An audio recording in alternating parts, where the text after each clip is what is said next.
The squigglies are squiggling. You are listening to Trophy Horse with your hosts, Tricky Mick, Alex, I Yield to No One, Steve, and Troy.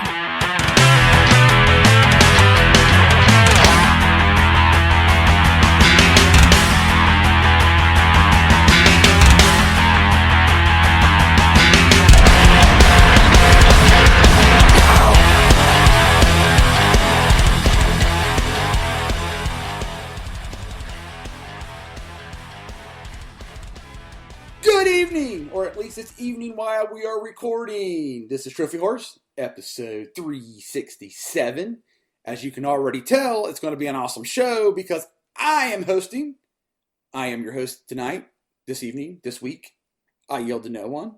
We are down 2 whores. Don't have Steven. Don't have Tricky. He was doing his epic 25-hour stream for Extra Life this weekend. So he is probably catching up on some sleep. But I do have the man, the myth, and the legend this week. It's Alex. Oh, pshaw. You're too kind, Yield. I know. Yeah, they know this is going to be a good episode because we're the dynamic duo. We're the most feared duo in the galaxy. Maybe a rung down from Ratchet and Clank, but we are feared among many. Many. Because they know that we bring the pain. Yes. So, we'll jump right into our updated trophy count, or at least as updated as we can get there. Tricky is still a level 39 with a trophy count of 9,734 with a platinum count of 116. I have to say, I was updating the trophy count the best that I could, and Tricky's trophy count doesn't quite jive with PlayStationProfiles.com. Now, I do know that there is a delay in update, but it's not quite jiving. But I'll go with what's on here because that's just how I roll. But I'm not going to call shenanigans yet. But it seems... Well, didn't he say last week that he's got some that need to, carry over from another account or some other website or something? I was listening to the show today from last week, and he was talking about how it wasn't populating properly, or he didn't count them until they were populated on PSN or something like that. Something like that. I don't know. But there's some funny business going on. All I'm saying is this count that I just announced is more than PlayStationProfiles.com. So I'm sure when he hears this next week, he will have an explanation. So, Alex. Or an excuse. He'll have an excuse. Yes. Alex, where are you at this week? Level 31, 6,800 total trophies. I don't really know how I fucked that up because 6,800 is a really nice, round, easy to say number. It is. I like that. Somehow I went too far with it. And a platinum count of 100 platinums in 99 games. That is... Because, there's that whole Sly Cooper cross-save thing that I couldn't get around. No, but hey, you admit it. So that's cool stuff. So me, I earned a whopping 1 trophy this week. I think it may have been Rocket League or it may have been Rock Band 4. I don't 100% remember. You've been playing a lot of Rocket League. I have been playing a lot of Rocket League. Well, I kind of rejuvenated me when you and I were going through the clubs trophy, and I'm like, I really need to put this the certified and the veteran trophy out of the way. So I started playing through the Haunted Hollows, and I put on a certified item that I hadn't used in any of my, on any of my other games playing with the guys. So I was, my stat was 0 with it. And I'm like, I'm going to give this a whirl. And it was for shots on goals. So I figured online, shots on goals is my best bet because I don't always win a lot of games.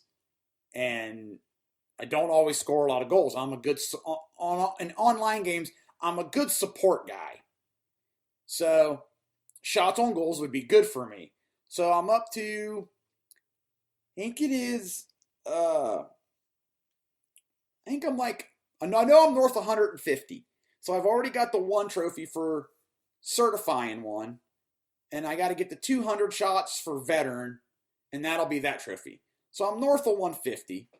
So that's what I've been playing a lot lately. So like I said, it was either Rock Band 4 or Rocket League.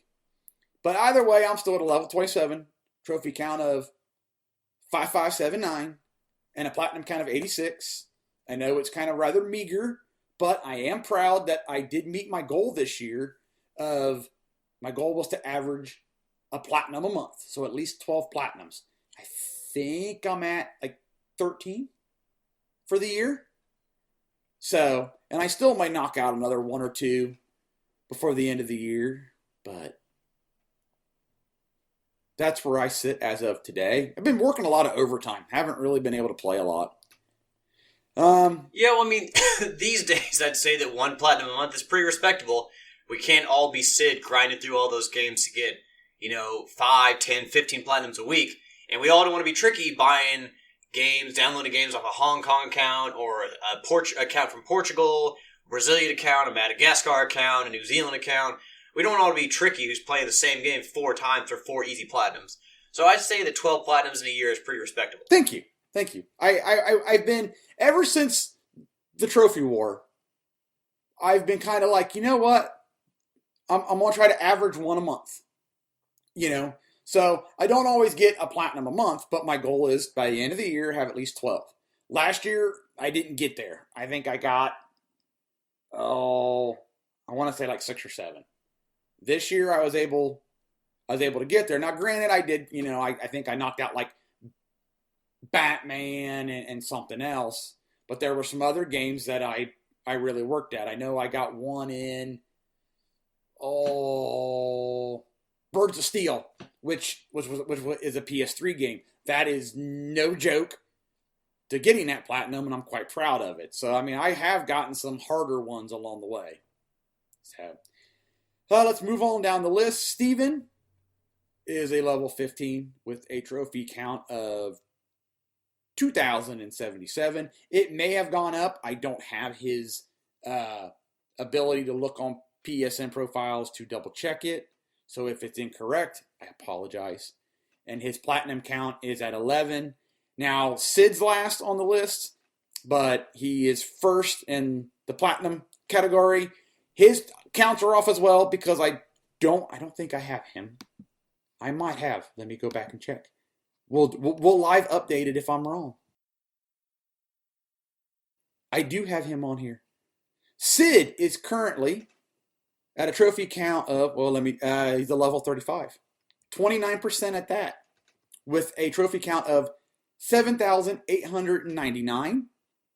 And a platinum count of 136. Killing it. Sid's doing real well. I mean, I challenged Tricky to 100 platinums, which Tricky beat me to because we all figured that he would. But Sid was the one who's like, I'm not playing with you all. I'm going to win my own race. So he kind of took the torch and just ran right ahead of all of us. Oh, he's like gone. Like Tricky's trying to catch him. Tricky's 20 platinums behind him. I mean, even if Tricky gets there, none of us is going to acknowledge it. Because he's playing the same game 4 times and Sid's playing individual games, so... Yeah, I mean, Sid's been playing, like, God of War and Bioshock and the Batman Arkham games, so what Sid's playing takes far longer than what Tricky's playing. Yeah. Tricky is talking about getting games in under an hour. Yeah, so like I said, we'll dive into what we're playing. I haven't been playing much, overtime has spiked again at work. I've been squeezing in some here and there. Played some Rock Band this week, played some Rocket League. That's really about it. Was going to restart Red Dead. My niece came over, spent the night, wanted to hang out with her uncle. So we kind of played Rock Band and Rocket League. Those were kind of the 2 games she wanted to play. She also she's big into Batman right now. So I was like, she's like, well, you need to start Arkham Knight. And I'm like, well, I'm not ready to start Arkham Knight yet. And I'm like, well, I do have a Batman game on here. So I let her play episode 1 of Batman the Telltale series, and she was absolutely in love with it. Like all day today, she's like, "Let me play episode 2." I'm like, you don't have enough time to play episode 2 before we take you home, so I don't want you to start it. Something to look forward to when you come back the next time. So she's like, I need to buy a PlayStation 4. I'm gonna play this Batman game. So I may have hooked another one. No, the Batman Arkham games are really good. Well, I can speak to City and Asylum. I never played. I have Night. That was my PlayStation 4 bundle that I bought. I haven't gotten to Night yet. I was at the time working through Origins, even though I know that wasn't a Rocksteady game. I did tell my niece that, well, if you're going to play Night, you should probably really play Asylum and City first, because this is the final game of that story arc. I mean, you probably could get away with not playing them, but you should probably play all of them. And so she was like, well, I don't have it. I'm like, well, maybe somebody may get it for you for Christmas. So, but Foreshadowing, dropping hints. Dropping hints. She was saying, because we had a big talk about Batman, and she was like, a lot of my friends say City's the best one, and I'm like, well, that's a fair statement. I personally like Asylum, but I don't dislike City enough to sit there and go, well, that's stupid. No, that's a fair argument. And I know you like City a lot, Alex. I think City's better than Asylum. I think after that, like once they started talking about the city's twice the size of Arkham City, I'm like, that's a little bit too much for me. If you're introducing, like, Batman can swing around the city with his gadgetry, you don't need the Batmobile. So the fact that they had to implement the Batmobile because the city's so big tells you something. But I felt like City was just big enough. Like, it wasn't too big, but it was bigger than Arkham Asylum, which itself was a great game. But the freedom to roam around Arkham City and find all the little Easter eggs and the gyms and everything, like find all the hidden stuff, that was really awesome. And I felt like the city wasn't overwhelming. Like, it wasn't too big, like I said. Whereas Arkham Asylum just kind of led you around like a very narrow linear course. I like the freedom of Arkham City a little bit, and plus, you really didn't have to do a ton within the city. I mean, you kind of did, but like, they also like kept you focused on the main objectives without giving you too much. Like, there wasn't much sprawl with, like, say, Infamous or Grand Theft Auto. So I think City is the best one. So, what have you been playing this week, sir? Well, after finishing up some Bold Boy, I started playing this game called Pinstripe. It's a platformer. It's a shorter game, but it's basically takes you through six levels of hell. But like I've described on a previous episode of Trophy Hordes, it's not like the typical biblical hell that you think of, like lakes of fire and just the devil there with a pitchfork. It's kind of a reimagining of hell, kind of like Hellblade. Not like Hellblade in the imagining itself, but you do play through hell. The enemy, the villain, Mr. Pinstripe, which I would assume is some kind of devil character, some demonic character, has stolen your daughter, and he's trying to adopt her, and you're trying to stop it from happening. It's a short game. You can get through it. There's a trophy for getting through it in under an hour, a speed run. It's really simple. So the game is really cool. It's a nice imagining of hell. It's a nice use of music.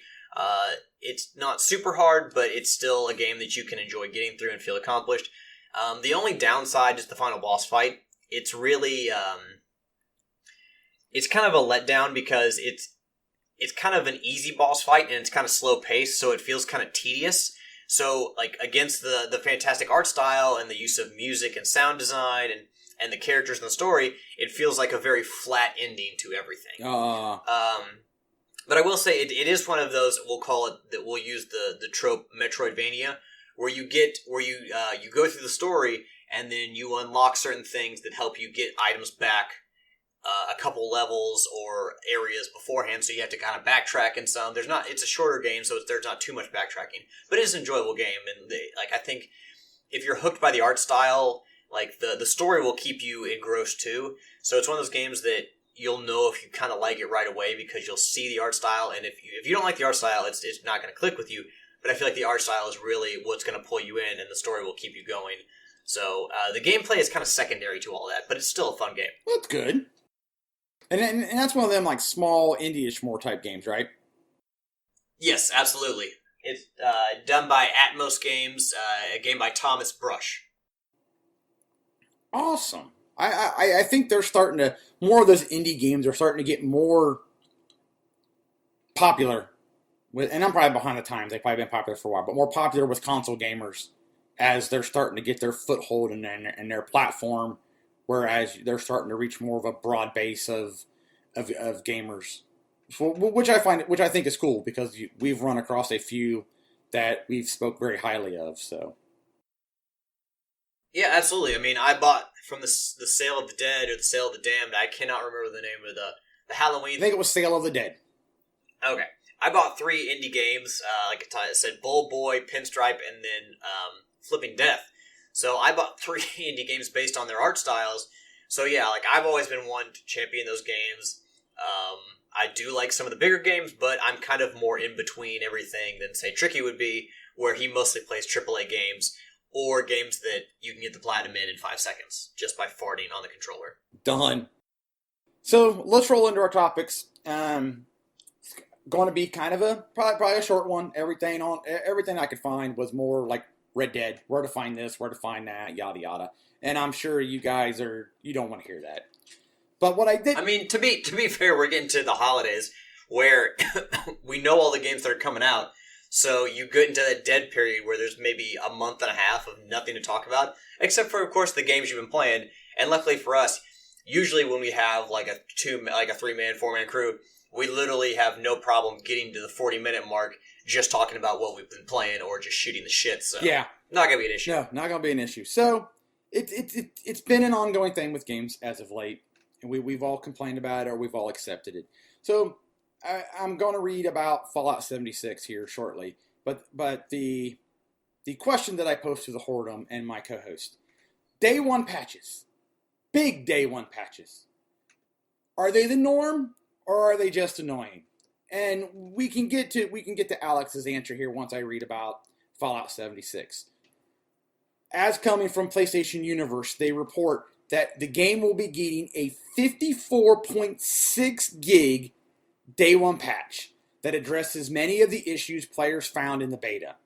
This on top of a 45 gig install base to download the game, so you're at over 100 gigs of download.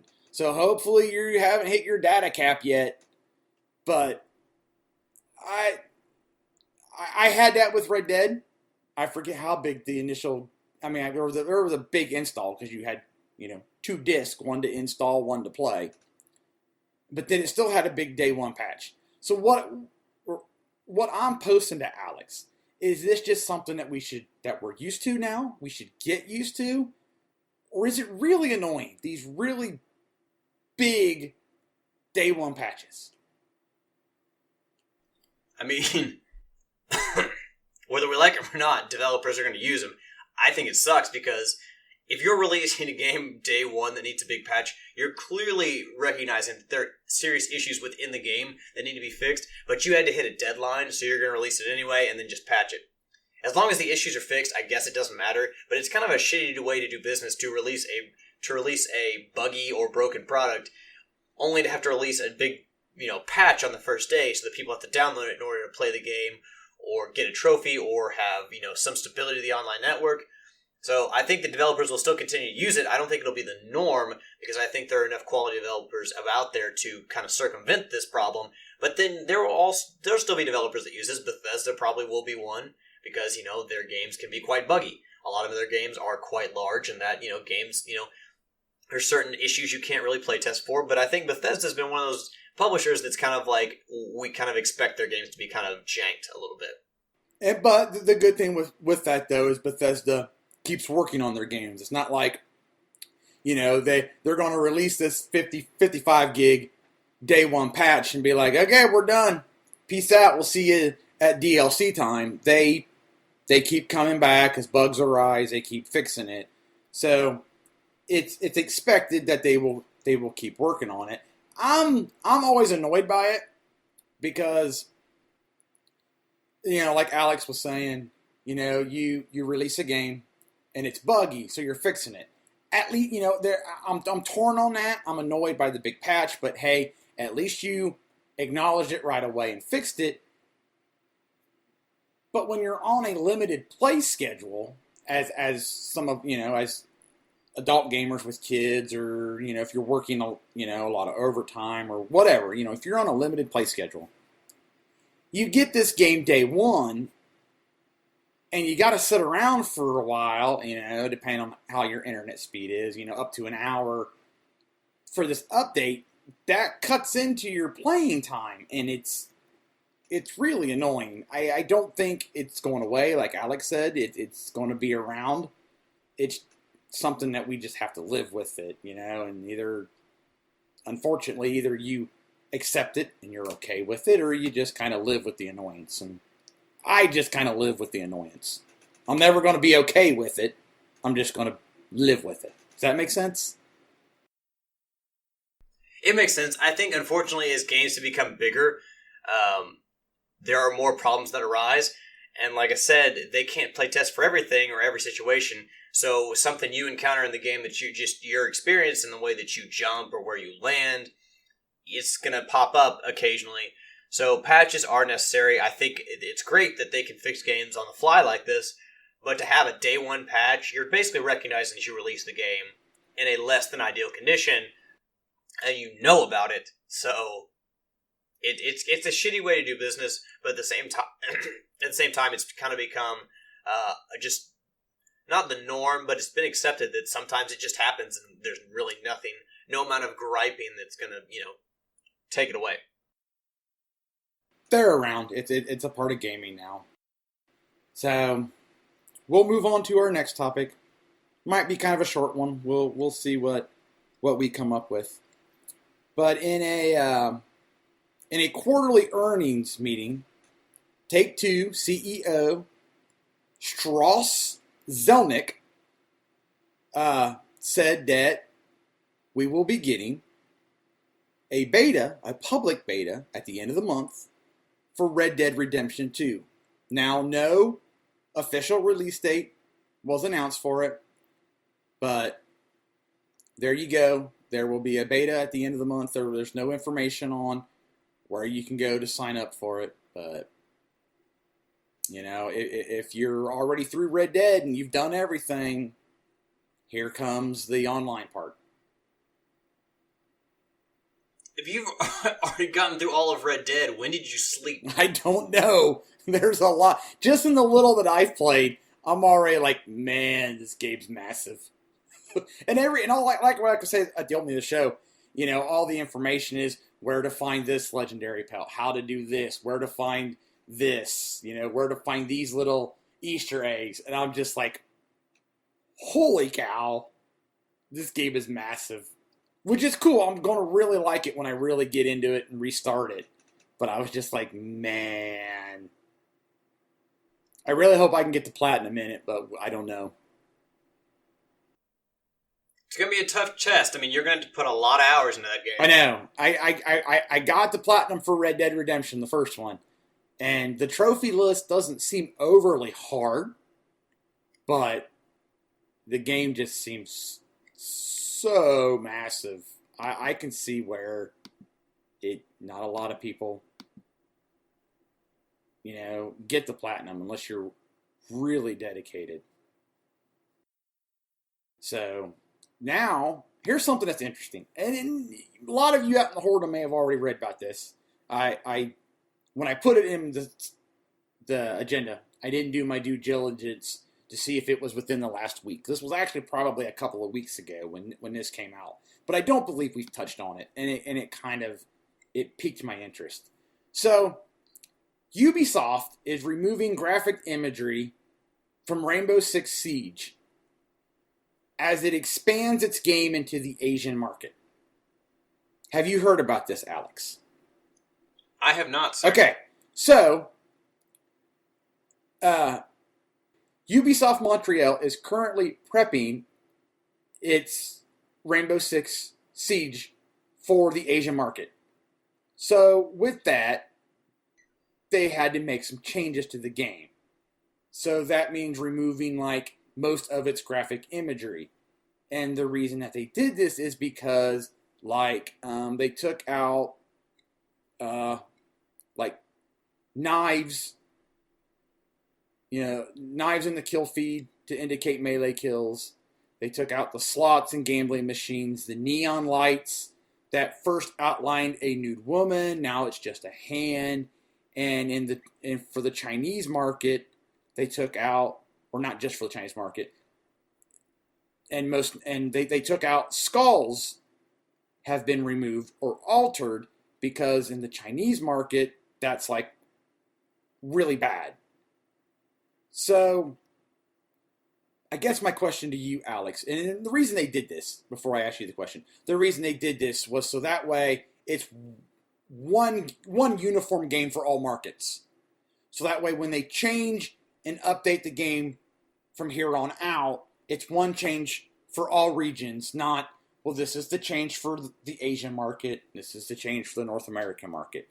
For that, I understand that business model is probably cheaper for them. It's a lot easier to make one universal patch than it is to, okay, we got a patch for this market, a patch for that market, and a patch for, for all your different markets. But the game's been out for quite a while. I can see how if you're a big fan of this game, you're annoyed. What's your thoughts on this, Alex? I thought at first, I just realized that you said they've done this across the board and not just for the certain regions. I can understand how they would want to have the same experience for everybody, but also, culturally, we're very different from other countries of the world, other continents. Well, we're not a continent, we're part of North America. But other countries of the world, we're very different in our society and our cultural views and everything.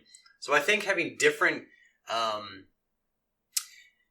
taking everything out of everyone's experience instead of leaving it in, I think they should do it on a cultural basis. If they think something's going to offend somebody, take it out of that version.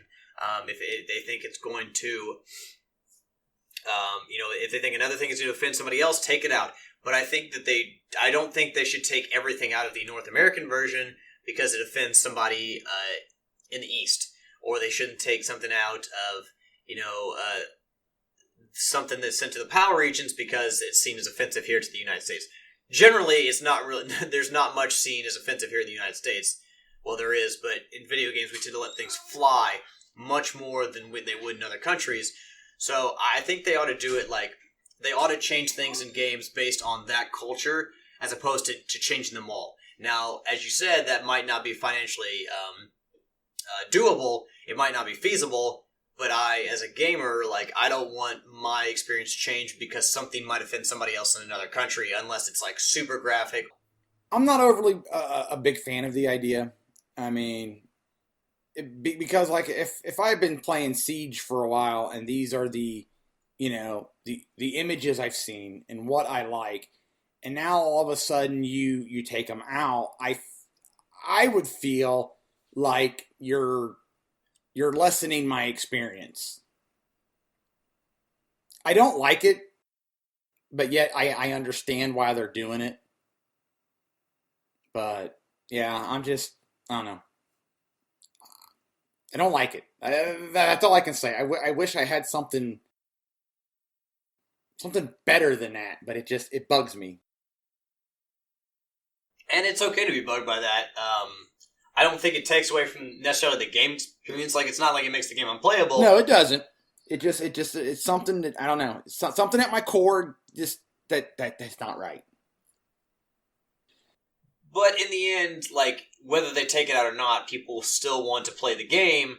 So it's not really going to change their sales much. People may gripe a little bit on online message boards. They may say things here and there. But it's not going to change the quality of the game.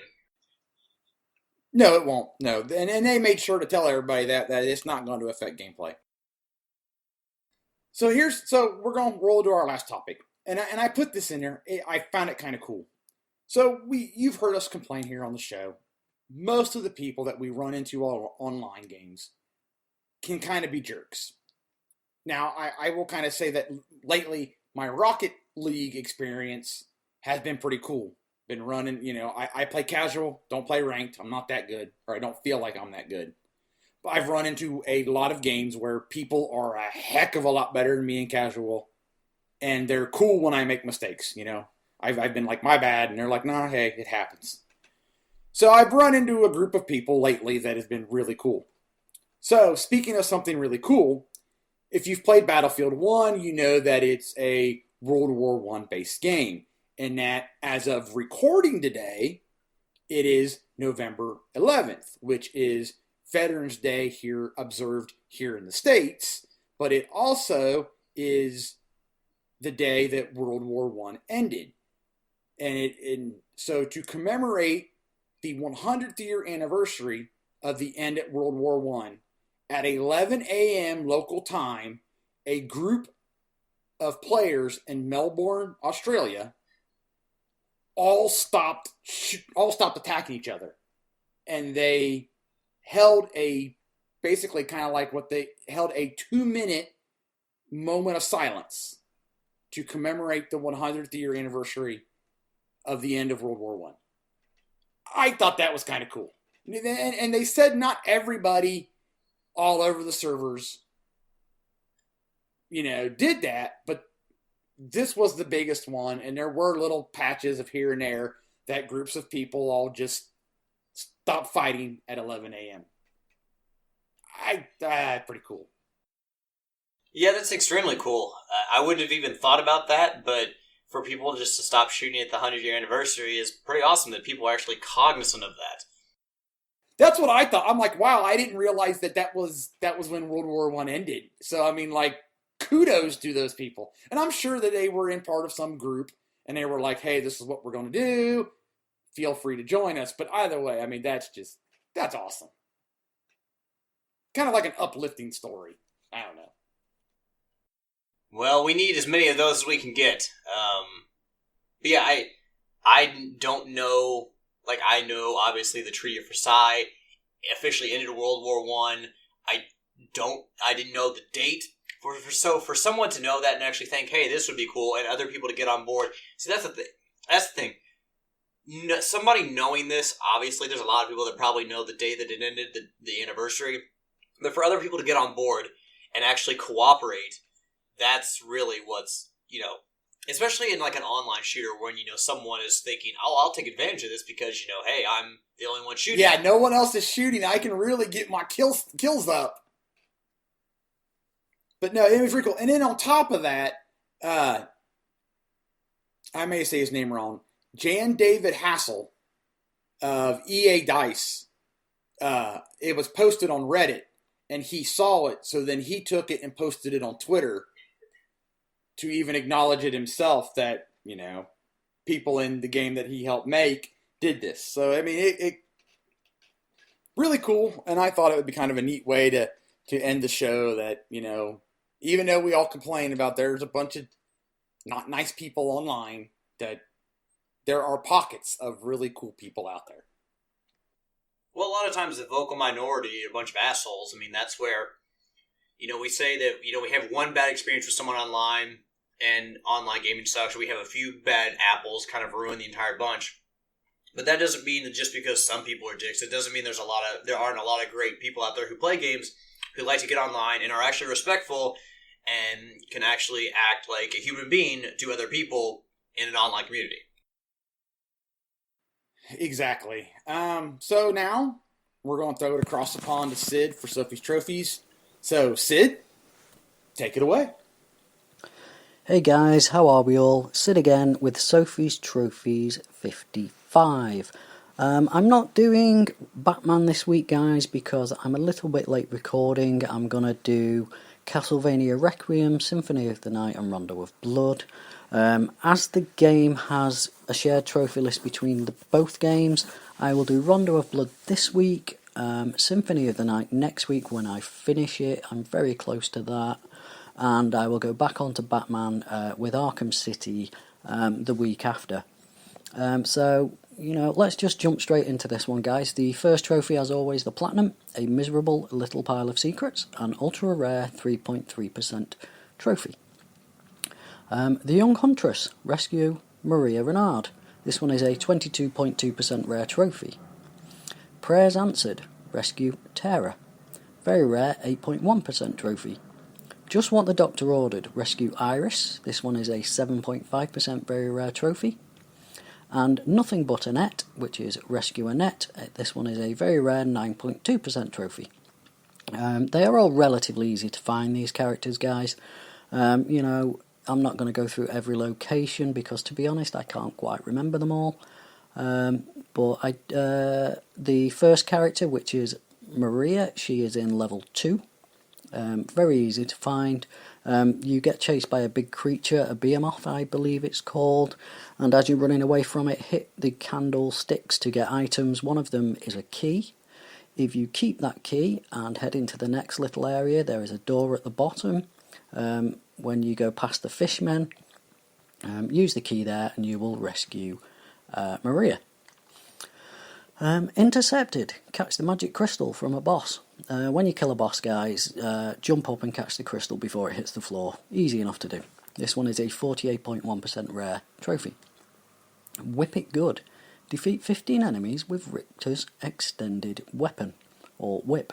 This one is a 33.1% rare trophy. As you're playing the game, guys, you basically press forward whenever you press your attack button, and you will extend your whip a little bit. Do that 15 times and you will get the trophy.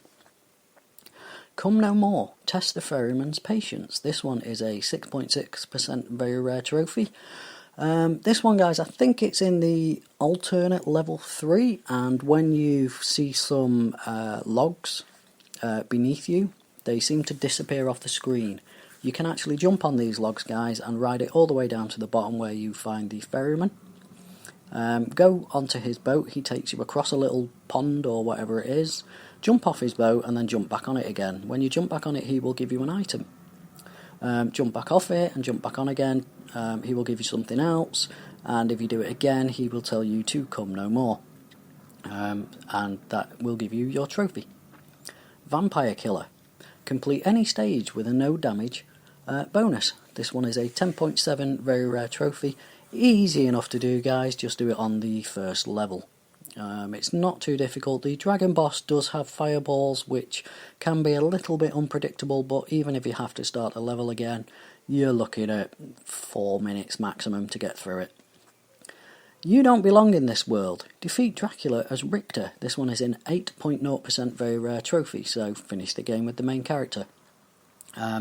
And not to be underestimated, defeat Dracula as Maria. This one is a 7.3% very rare trophy. Maria is a great character. Once you unlock her, I did the rest of the game with her, to be honest, apart from the Richter trophy. She moves faster, can double jump, and is just a lot easier to use, to be fair. It's up to you how you want to play the game, but I chose Maria because I liked using the character. And then there is the full Belmonte, which is complete 100% of the game. This one is a very rare 5.8 trophy. Now, 100% is do all alternate levels, find all alternate routes, and defeat all bosses and rescue the 4 characters. It's not too difficult. The game is not very big.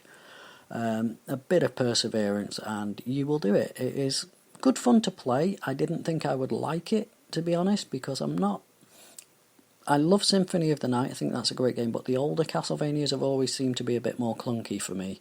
But I enjoyed this one, guys, and it didn't take that long to finish. I'm doing Symphony of the Night at the moment. I'm not quite there. I have 4 more trophies to get on that one, so I will do that one next week, guys, which will finish off this collection. The collection itself is very bare bones, but, you know, you get what you pay for and it's not overly expensive. So that is it from me this week, guys. If you want to get in touch, Sid at provengamer.com. Sydney on the email. Sorry, guys, very tired today.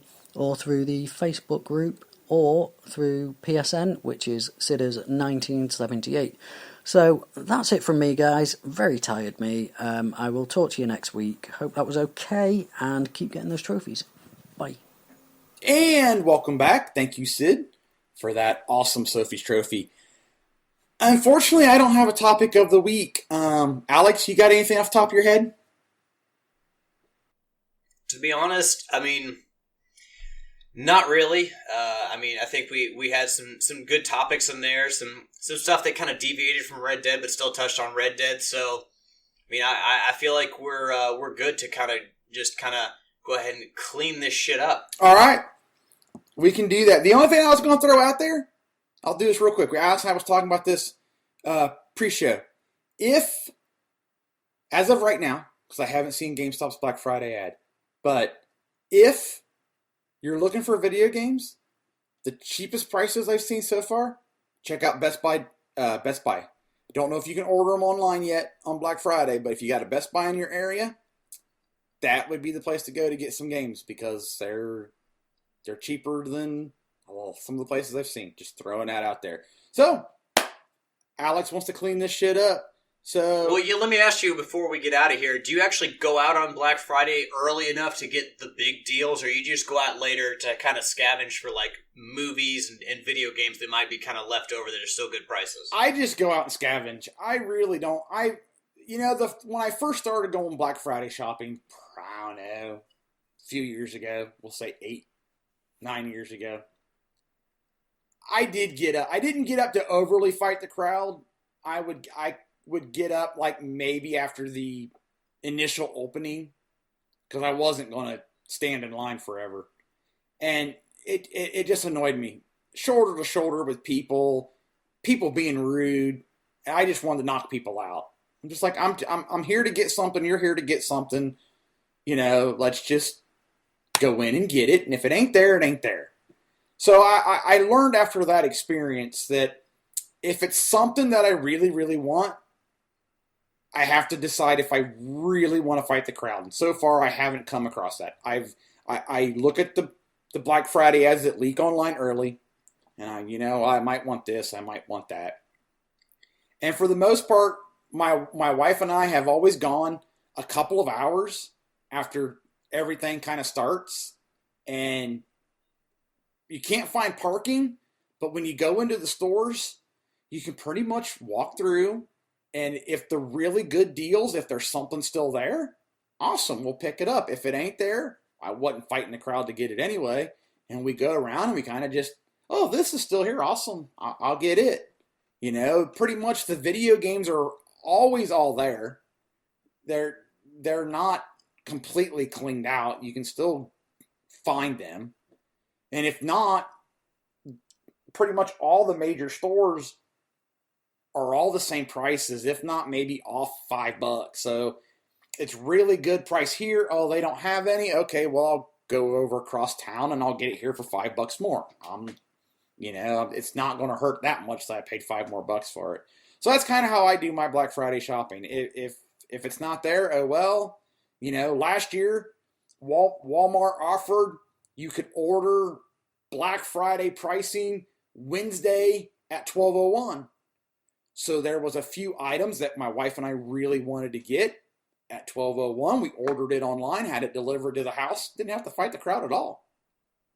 Yeah, I mean, a lot of retailers are extending those deals online, even days afterwards. So I think a lot of people do their Christmas shopping or their holiday shopping on that day. But I think a lot of people get a rush out of being in those large crowds among, it's exciting for some people, I assume.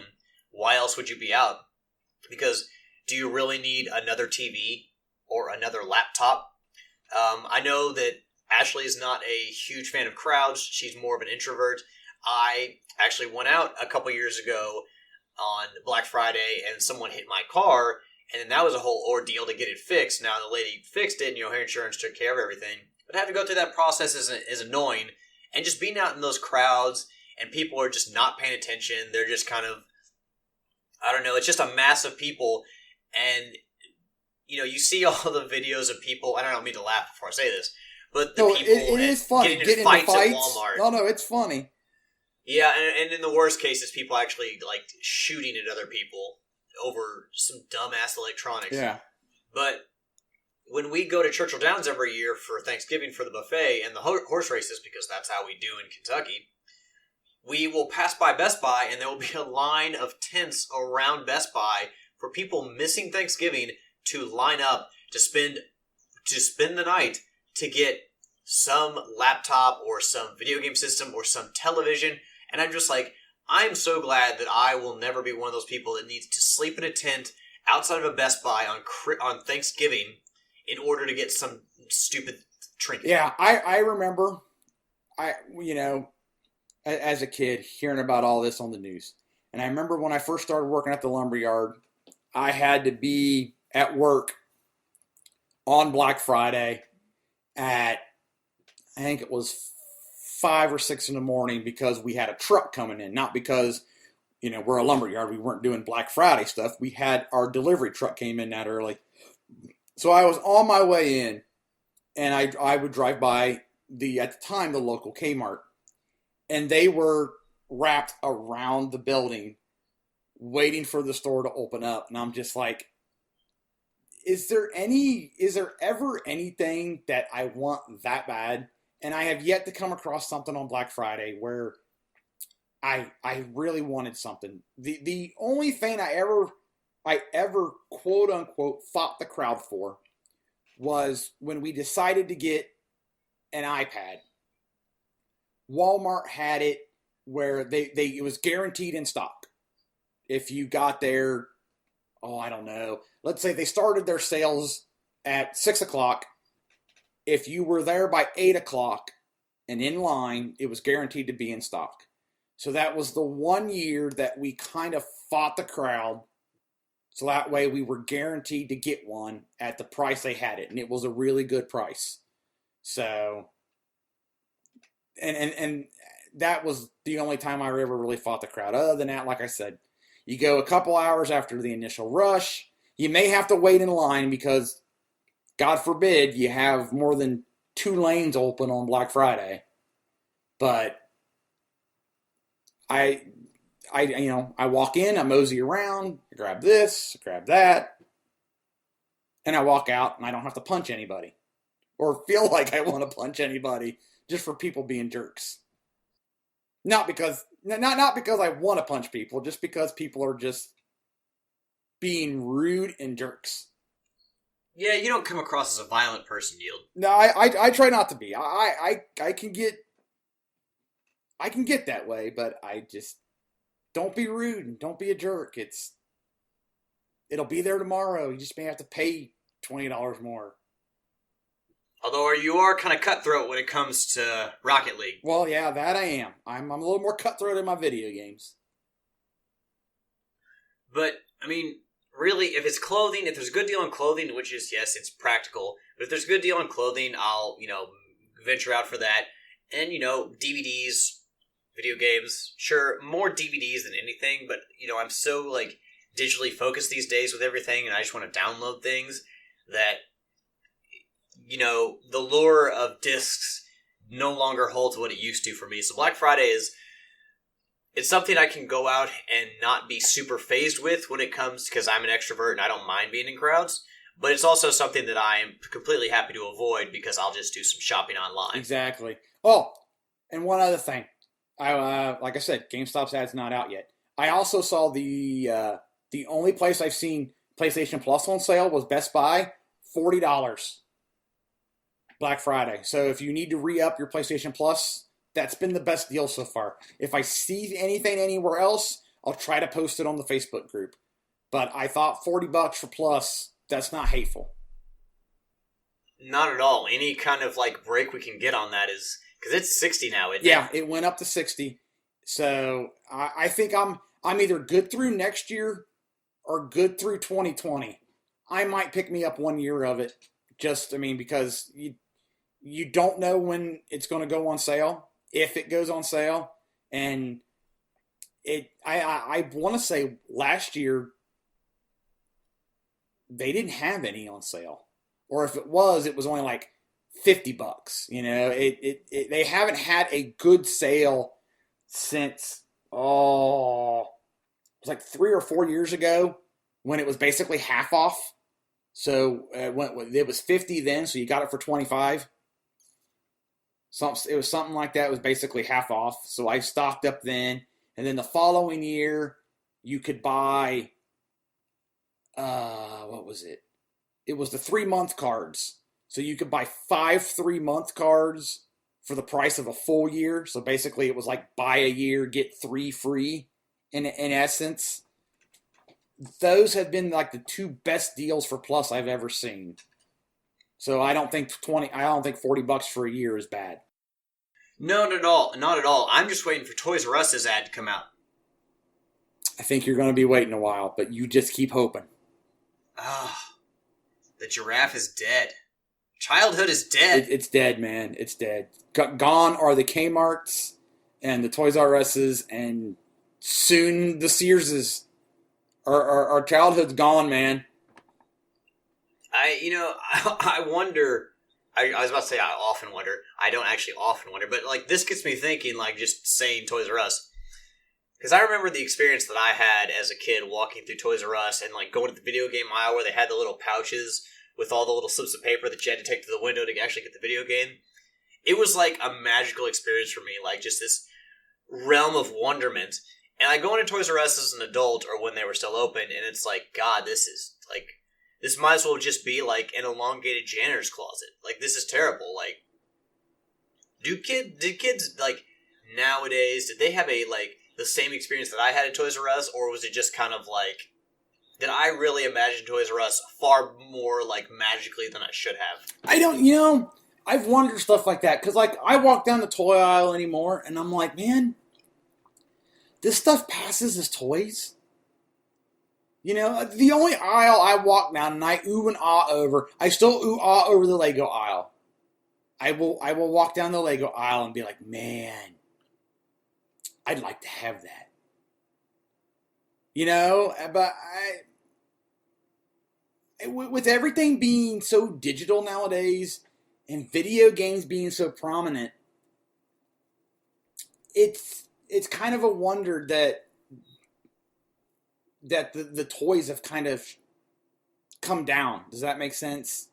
Because there's not so much outside stuff. Like, you don't see the ads on TV for toys as much as you used to. And, I always liked getting the big holiday catalogs. I mean, I know Hills is long gone, but like getting the Hills toy book for the holiday, and you're like looking through it and you're like, ooh, I want this. This, and circling it, and here, this is my Christmas list. Going to KB Toys in the mall? Yeah, it's just, I feel bad for today's kids, because I feel they don't have that, and what ooh ah do they have? I don't know. I also believe that they don't have as good at cartoons or television shows as we did. Oh. Because, we grew up with All Real Monsters, Rocko's Modern Life, Rugrats, Legends of the Hidden Temple, Global Gus, and, they got SpongeBob. Yeah, they got SpongeBob. If they were lucky to be born before 2000. Yeah. Darkwing Duck. Ooh, I could listen to some Darkwing... Rescue Rangers, I could listen to some Darkwing Duck right now. DuckTales. Ooh. I mean... Yeah, I even say that. I'm like, what passes for cartoons these days? The last hoorah for me for cartoons was when Cartoon Network kind of got it started. Ed, and Eddie. Cow and Chicken. Dexter's Lab. Even the Powerpuff Girls. It was actually a pretty good cartoon. I'll admit it. Oh, it absolutely was. Like, most of the cartoons that are on Cartoon Network were really good. And I don't know if anyone else remembers this, but there used to be Flash games on the Cartoon Network website, and one of my favorites to play was a summer camp game, but it involved it was a top-down game where kind of like the original Legend of Zelda, where you played as the Cartoon Network characters, and you went around and talked to all the other different characters, and you had an objective, you had things to find, and I can't remember what the objectives were, but I remember it was like a summer camp for all the Cartoon Network characters. And it was top down, and you had to search around for items in order to beat the game. Anyway, yeah, we should probably wrap this up, because we could just go on about toys. And I will say, before we go, I know I just said we need to go. Have you seen the retro Hasbro figures? Yield, did you ever collect the old school WWF Hasbro figures? No, I did not. I wasn't much into wrestling as a kid. I wasn't allowed to watch it. Gotcha. Well, the retro Hasbro figures, they actually brought back and did a bunch of the superstars of today in the old retro style of like plastic Hasbro figures, which I thought was really cool. That'd be cool. But they're also charging $10-12 for them, so I'm like, nope, not buying those. Retro style with today's prices. Nothing. Oh, absolutely, Nothing says money grab like hitting the nostalgia button, but charging you to what you paid for today. It's like, this is still plastic. You ain't gonna charge me my entire arm for this damn figure. Oh, but they will. I mean, I've got friends who collect action figures, and like I've got a few. Like I've got my Ratchet and Clank action figures still in the package. Captain Quark, Dr. Nefarious, the Smuggler, which comes with the Rhino. Man, you know what? When I started playing Ratchet and Clank, I was like, man, you know what? I'd like to collect those. So, I roll them through Amazon, and I'm like, nope, not paying that price. I'm like, I guess I missed the boat I missed the boat for that. Oh. Yeah, I mean, I tried to collect all the Pokemon cards back when I was young, the first groups that came out, the base, the fossil, and the jungle sets. And then I tried to collect all the Star Wars Episode 1 action figures, and I quickly realized that it's almost impossible unless you want to dump absurd amounts of money into that to collect them all, because they're just going to come out with another flavor of Battle Droid or Stormtrooper. So with the Ratchet and Clank action figures, I saw them, they looked really nice, and I know they weren't super widespread, so hopefully they're actually worth something someday. Granted, no toys or cards that come out these days. Trading cards are worth anything now. But I decided, I was like, you know what? I'll buy a few of them, the ones I really like, and then I'm not going to buy any more. Because as much as I like Ratchet, I didn't buy any of the Ratchet figures. I just wanted Nefarious, Quark, and the Smuggler. Bravo. I've done that with my Pops. I haven't bought a lot of Pops, but the ones I've bought, I have either been nostalgic to me or ones I like. Video game related. I've got, I think, 6-7 Pops. So, and there are a few out there that I'm like, wouldn't mind having that. But I don't go all tricky crazy and buy them all. Yeah, he went a little nuts on those. He did. I'm surprised the Goddess let him stay in the house still. I got a buddy at work who has now gotten into the Pop craze. And what he told me the other day, he's got, I think, 100, if not just north of 100 Pops that he's collected. I'm just like, man, bravo, sir. I'm glad that you are enjoying your collection. Me, I've got 7. That's like $1,000 right there, because they're $10 each, right? Something like that. I got bills to pay. I got food to buy. I ain't got time to be spending $1,000 on Pop figures. I got video games to buy, man, and a backlog to get through that I'm not doing very well right now. I was doing well at the start of the year. Well, then you went back to Rocket League and Rock Band, and you're like, well, I gotta play these. I gotta play these. Anyway, that was a good topic of the week. Unexpectedly so. I like that. So, as Alex, we're going to clean this shit up. So, if you liked our topic of the week, you liked any of our topics, you can send us in an email. You can hit us a voicemail. You can use the SpeakPipe app. You can go to the webpage. You can click a button. You can leave us, or not just us, you can leave anybody on the staff, a writer, behind-the-scenes guy, web guy, stream guy or girl, whoever. You can hit us up, leave us a voicemail, leave us an email. We'd greatly appreciate it. If you would like to work for this awesome staff that is Proven Gamer, you can go to provengamer.com.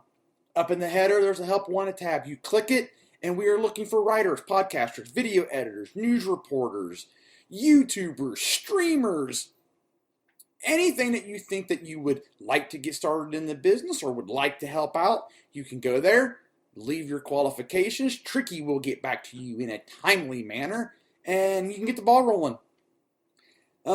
If you would like to interact with us on the interwebs, you can follow us on Twitter.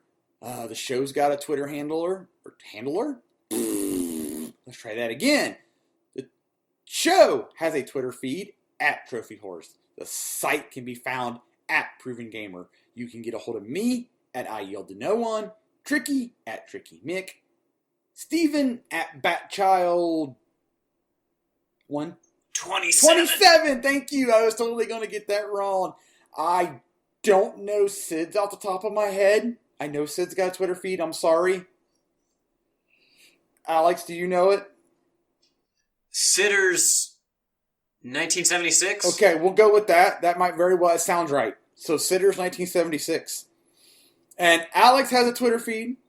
He's not much into the Twitters anymore, but you can still try and get a hold of him. He is at Sonosaurus Rex. You can join us on our Facebook group, where we all chime in with anything video game related or even show related. You can hit us up. The email address, as I mentioned earlier, you can leave us an email, trophyhorse@provengamer.com. Voicemails, there's a SpeakPipe app on the website, or you can hit us up with the phone number, which is 330-PROVEN9, 330-776-8369. You can also interact with us with our PlayStation 4 communities. The site has one, Proven Gamer. The show has one called T-Dub's Brothel, because Shuhei won't let us say horse. And that's pretty much everywhere. I mean, Alex and I tried to do a Rocket League tournament, and it wouldn't let us call it Trophy Horse. Epic fail. And I have one called the Platinum Guild, where you can post your latest platinum and chit-chat about it, congratulate people, brag about your platinums, whatever. You can listen to our other podcasts on the Proven Gamer Podcast Network. We have a PG Spoilers, which Tricky said someone recorded one. They will not let it die. Bravo, good pimper madam of the whoredom. That is absolutely awesome, because PG Spoilers had become a running joke. So I'm so glad to hear that. You can listen to Steven and Andy. I was going to say Andrew. I'm glad you said Andy. So listen to Steven and Andy on Nintendo Dual Screens. And we've got Game Stuff, which is a general gaming podcast. And they're all doing excellent work right now. So if you are interested in any of those or anything that we do, you can go listen to them. Leave us a 5-star review. Or if you want to leave us a 1-star review, you can. You'll probably get made fun of. But, go. Like us. Leave reviews so we can tell us doing bad, good, or whatever. Listening to all those podcasts, you can find us on Apple Podcasts, formerly iTunes Podcasts. I like iTunes. I like the ring of that. But, what? Yeah, it makes everything feel cohesive instead of having all these different names for everything. It does. You already have an Apple, so calling it Apple Podcast seems redundant. I kind of like iTunes. It has a nice ring. Anyway, you can also find us on Stitcher, your various podcast app, your various podcast apps. There we go. I can speak English. Do I good. Google Play, TuneIn, and you can find Trophy Horse and Nintendo Dual Screens on iHeartRadio and Spotify. There. You didn't stumble through that too bad. You did just fine. We have some sponsors. Our first sponsor is Humble Bundle. Alex, can you tell us about Humble Bundle? I certainly can. Humble Bundle is a charity initiative which they bundle a certain amount of games per month, and you can spend money on those games. You can basically set your price for the bundle, and that money that you get is donated to the charity of the of the developer's choice, or the charities that are set up for that specific bundle. So you get to pay what you want. Sorry, folks, I'm fighting a cough here for the last 3 years. But you basically set your own price, but there are different tiers. So the more you pay, the more stuff you'll get. To the point where you might get extra games, or you might get soundtracks. So there's a lot of cool stuff that you can get if you actually pay more. And again, it goes to charity, so it behooves you. It helps others, and you get a stack of games You may get 6-7 games for $15, $20. Even if you pay $20 instead of $2, that's still a pretty good deal. So, Humble Bundle is just a charity initiative, and it's a way for you to get games on the cheap, but also be very helpful. And obviously, with Extra Life in the rear view and looking forward to the next year, we obviously like our charitable events. We obviously like helping people, and it doesn't hurt if we can play video games at the same time. I've always got the link to Humble Bundle, the main page, in the Trophy Horse description for the show, for every show that releases. So if you can't find it, just go to provengamer.com and look for the Trophy Horse episode and the show description, and we've got the link in there. Very good. Also, we're sponsored by Amazon. If you would, go to provengamer.com. On the edges, I think it's on the right side of the screen, there will be an ad for Amazon. You click it, take you to Amazon, doesn't cost you anything. Continue to do your shopping as you normally would. They kick a little back our way and helps keep the lights on, keep the website running at top speed, maybe even light speed. We only move at light speed. We only move. Light speed's too slow. We must go to ludicrous speed. Except when the hamster stops running on the wheel. Then light speed's perfectly fine. It's a fast hamster. It's a very fast hamster. Twice as fast as your ass. Please, listeners, post on the Facebook page, write us, whatever, if you get that reference. I will be so happy if someone gets that reference. We are also sponsored by Extra Life. Alex, would you tell us about Extra Life? So, Extra Life was not this weekend, but the weekend before. It was the 3rd of November. I'm not really sure if they have set the date yet for next year. Probably not. But Extra Life is another charity initiative that Proven Gamer is involved with. Basically, what you want to do if you want to get signed up for next year, well, actually, you can still sign up for this year because you can raise money until the 31st, until the end of the year. What you're going to do is you're going to go to extra-life.org and you're going to pick you're either going to sign up to play on your own, you're going to sign up to be part of a team, or you're going to sign up to create your own team, and you're going to pick a Children's Miracle Network hospital to represent. From there, at least for next year, any donations you collect for the rest of this year, you're going to tell people that you're going to tell them the hospital that you're representing, and the main thing that you want to tell people is if they're going to sponsor you for your 24-hour marathon. Again, Extra Life is all about helping healing kids and playing games. So you play games for a full day, and you get sponsorships. You need to tell people that 100% of the money that you collect, the donations, go to the hospital that you've opted to represent. Again, the tagline is Play Games, Heal Kids. It's a win-win situation. Perhaps no better example of a win-win situation in this world than Extra Life. I do not have the total in front of me for this year's Extra Life. Yield, do you happen to remember what Tricky said last time we were on the show? Thought he said we were north of 8 million. I tried to look it up before we started recording, but I couldn't find it because I was going to give a live update. But I know we were north of 8 million. I want to say almost 8.5 as of recording last week. Was last year 10 million? It was over 10 million, I do think we cracked the 10 million mark last year. So hopefully, fingers crossed, we can actually get past 10 million this year too. I believe so. We still got, a good month and a half left. And that's one of the great things about Extra Life is the community kept getting bigger and bigger, and actually the money that was donated kept getting bigger and bigger. So let's hope that we can eclipse 10 million, maybe 11 million. That'd be amazing. Yeah, but so if you don't know what Extra Life is, it's a 24-hour gaming marathon. You can go to extra-life.org. Spit that out rather fast, kind of stumbled over it. extra-life.org, hyphen the symbol, not the spelling. And that'll tell you all you need to know about Extra Life to get you ready for next year. So our last sponsor, we have a Patreon. If you would like to donate to it, head over to Patreon. You can do that. Tricky's got all that information. To be honest with you, I am doing a horrible job at promoting it because I don't know all the information. But if you go to our Patreon page, you can leave leave your donation, and it would be greatly appreciated. On that note, we're going to roll into shout-outs. Alex, would you like to go first? Sure, why not?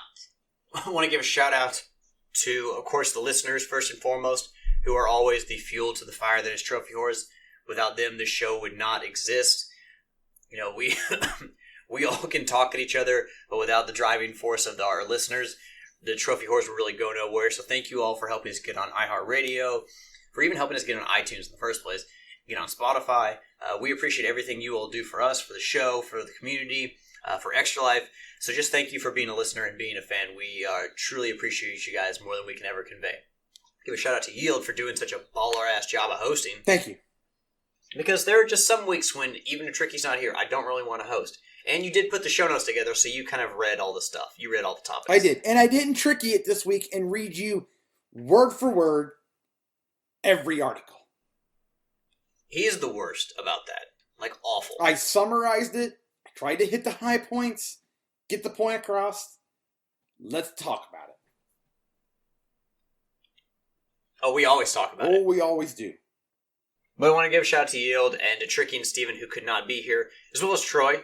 Troy's in the intro, so give a shout out to Troy and Sid, who gave us another excellent edition of Sophie's Trophies. I believe he's on the Arkham games right now still, so maybe Arkham Knight, Arkham Origins. We'll find out when we upload this, and I have to go back and delete this part because, well, if I'm wrong, then I don't want to look like I'm wrong. I don't want to look like a doofus, so give a shout out to Mark Trubisky, who's Yield's quarterback in fantasy football this week, who's got him over 100 points, which is, if you've ever played fantasy football, insane. That's insane. I will admit, I have to admit, my brother forgot to renew the league. So I started up the league, and I was trying to set it up the way he had it. So I was like, so we kind of did a bonus point thing, 100-yard rusher, receiver, you got so many yards. Quarterback thrown, you got so many yards. So we were throwing in some bonus points. I forget what quarterback, if you top, I forget what it was. 400, let's say 400 yards. That's kind of an astonishing amount in a game to throw for 400 or 500 yards. So we're like, if you do that, you get like 10, 20 bonus points or something like that. And I'm like, I haven't really ever set up my own leagues. I'm like, okay, that makes sense. Well, the start of the year, everybody's throwing the football all over the place, and our quarterbacks are putting up like 100 points, and it's like, that's not right. So I was like, I told everybody in the league, I'm like, bear with me. I'll adjust it next year. I do realize that my bonus points are kind of skewed. My quarterback scored 109 points this week. I'm going to beat my brother. Well, lastly, I want to give a shout out to my girlfriend, Ashley, always my supporter, always there to help me catch Pokemon at Community Day. Yesterday was Cyndaquil Day, so she always is willing to tag along with me and play Pokemon Go with me, and it's more enjoyable with her. I like to play Pokemon myself, but also when I can get other people, especially other people I like with me, it's a much better experience because the whole raid battle system is built around a community and interacting with other people. So I do want to thank Ashley for always putting up with my nonsense, whether it be recording, whether it be playing video games, whether it be Pokemon Go. I love you, honey, and thank you for your ever-growing and always there support. I would like to give a shout out to you, the pimps and the madams of the whoredom. Thank you for downloading, listening, doing everything that is Proven Gamer. I would like to give a shout to Alex for recording this evening. Always a pleasure. Give a shout out to Steven and Tricky, who was unable to be here. Tricky's recovering from his 25-hour stream. I do hear he had a hiccup. I did see that he had an illness befall him in the middle of his stream and had to put it on hold. So hopefully all went well with that. A shout out to Homer Good Stuff for a valiant effort in fantasy football. My quarterback crushed you. So you will hear about it come Thanksgiving. Sounds like you'll hear about it this week. I know, it's fun. Oh jeez, I had a list of things and my mind went blank. Trophy or Platinum Guild mentions? No, not. I need to do that. I'm gonna have to do another add-on because it's quite long. People have been knocking it out of the park this year, which I'm quite proud of. I wish I could compete with them, but they're knocking it out of the park. Oh, fudgems. I had one and it left me. But anyway. Oh, a shout out to Game Informer, that was where I found most of my articles today. So the shout out to the good writers at GameInformer.com who had the source material that we had for our topics this week. And with all that, we'll bring 367 to a close. And I'm going to go play some video games, folks. So see you later. Later. I did your line, didn't you? God. Darn it. God. That was sad. My fucking God. Okay. Later. Peace out. There. I did it right this time. Bye, everybody.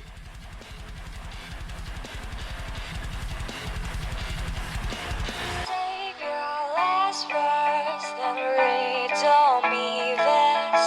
Save your last words. Save your last words, then read on me this. Save your last words, then read on me this. Save your last words, then read on me this. Save your last words, then read on me this. The theme song is Venus by the band Even off their album Zenith. Permission granted by the band and 12 Stone Records. You can find them on Facebook by going to www.facebook.com/evenphilippines.